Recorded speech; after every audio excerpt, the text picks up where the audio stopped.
Welcome to the stream, everybody. Thank you for joining. We've got quite a few folks already, so that's exciting. Good to see. People are hyped up for this. And what's funny, and I say this jokingly, and it's okay, right? I'm not bashing someone. Watch what you want to watch on YouTube. I'm not trashing anybody. I just think it's funny. And it hasn't happened just recently. It's been a long time. Total War fans get way more hyped up when you come and talk about a Total War game than they do when you actually play the Total War game. Go look at everybody's videos, not just mine. All the other Total War YouTubers. If they have a video speculating about DLC, talking about lore, talking about news from the game, it will get more views than if you actually play the game. I think it's hilarious. If I'm wrong, whatever. You all can tell me if I think I'm wrong, but I don't think I am. You can go take a look at it. But hey, whatever you all want. You know, like I said, not bashing someone. You can watch what you want on YouTube. I think that's why they call it YouTube. In any case, let's get started tonight talking about the news we got for Immortal Empires in Total War Warhammer 3. It's pretty exciting news. They revealed the map today, and we'll take a look at it here shortly and talk through some of the stats. And I remember, and so not long ago, a few weeks back, I made a video talking about what I thought they needed to do in order to successfully repopulate Total War Warhammer 3, because the population right now in the game is really bad. And one of the things I said is that they're going to have to go big on the Immortal Empires map.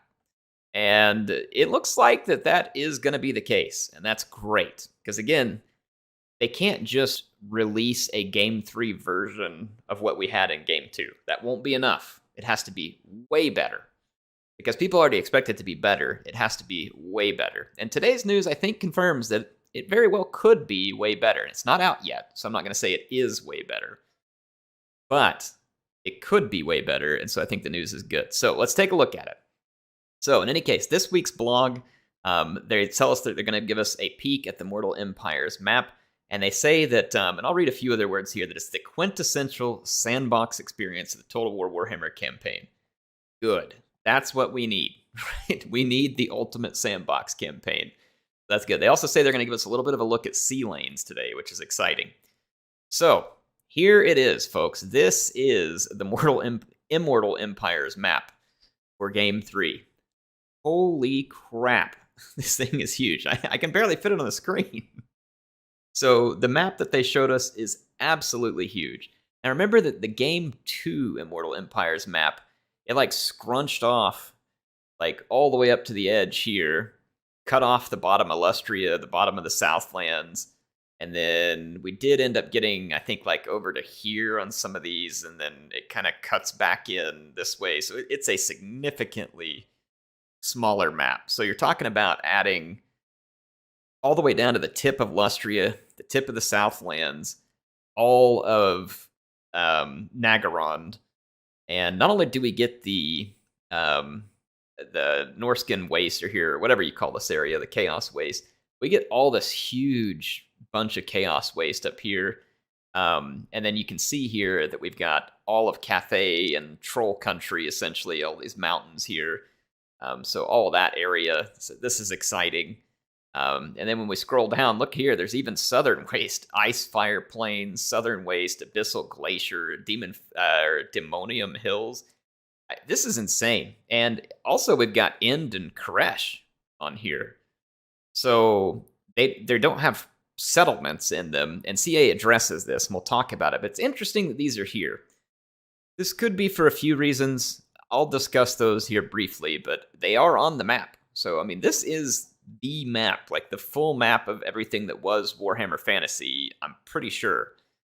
You all can let me know. If someone knows better, and so some people are talking about Nippon, so they may be missing Nippon on here, but I think pretty much everything else for what was in Warhammer Fantasy is here.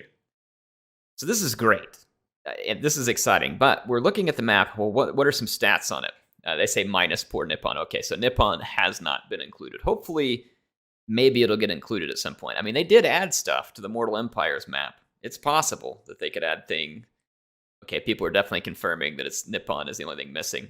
Let's go take a look at the stats here. So this is Game 2, Mortal Empires. Game 3, Immortal Empires. There was 401 settlements in Game 2. It's going to be all the way up to 554 settlements And they put an asterisk here because they're saying, hey, it could change if we get a little bit of feedback during the beta, okay? So 554 settlements. That is a huge increase. That's over 20% increase to the number of settlements on the map. Starting factions goes from 183 to 278. So again, another huge increase in the quantity here. And then legendary lords goes from 74 to 86. So that's also exciting.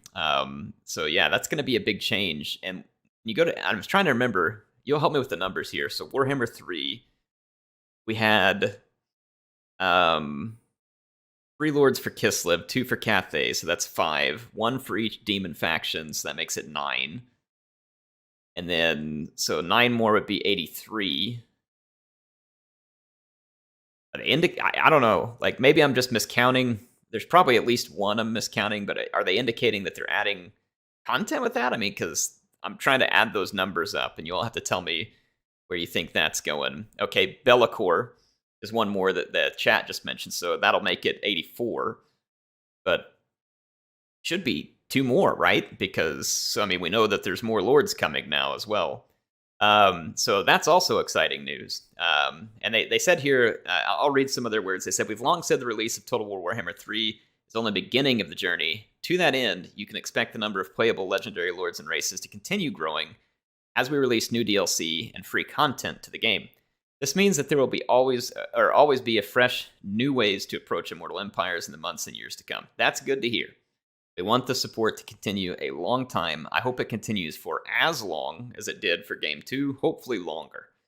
The reason I say that is because this is probably the last Warhammer Fantasy title that we're going to get. So I'd love to see it last for a long time.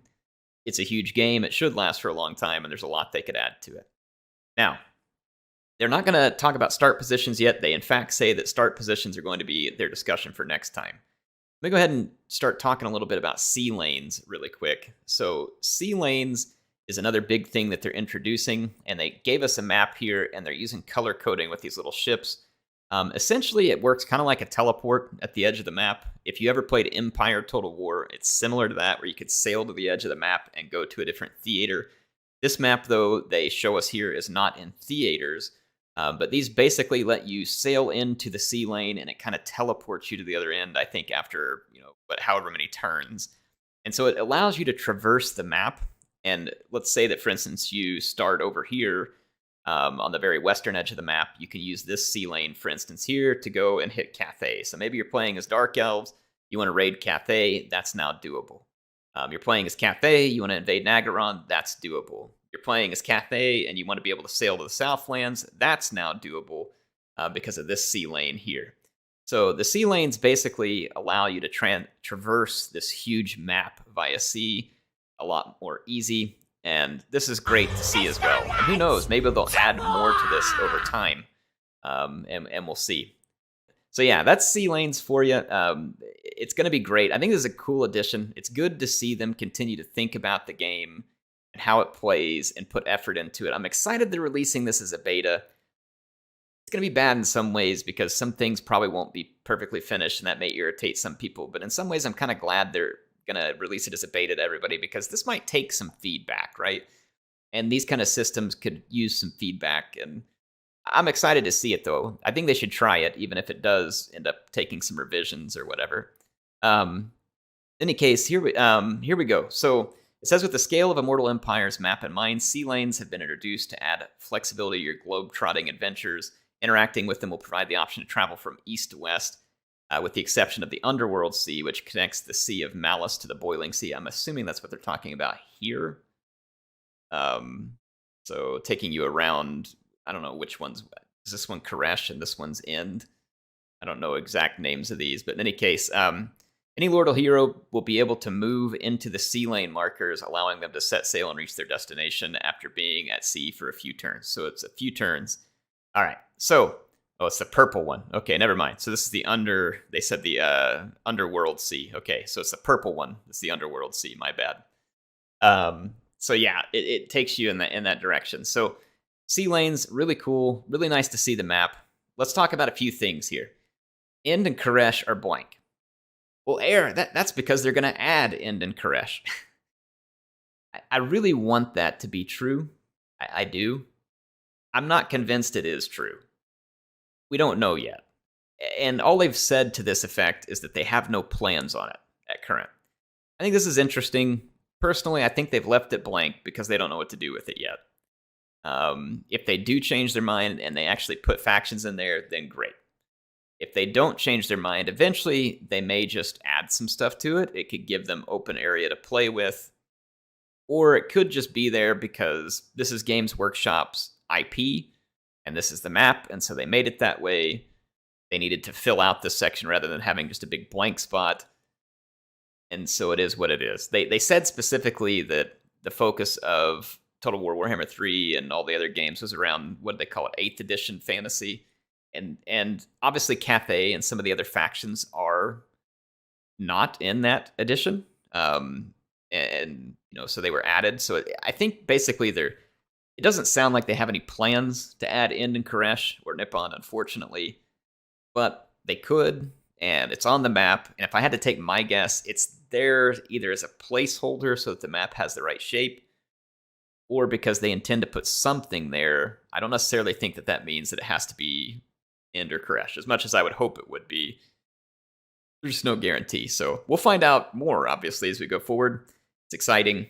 Anyway, I'm curious to see what you all think about it. I do appreciate you all coming so that I could cover this. I covered a little late today, but I thought it'd be more fun to cover this on stream.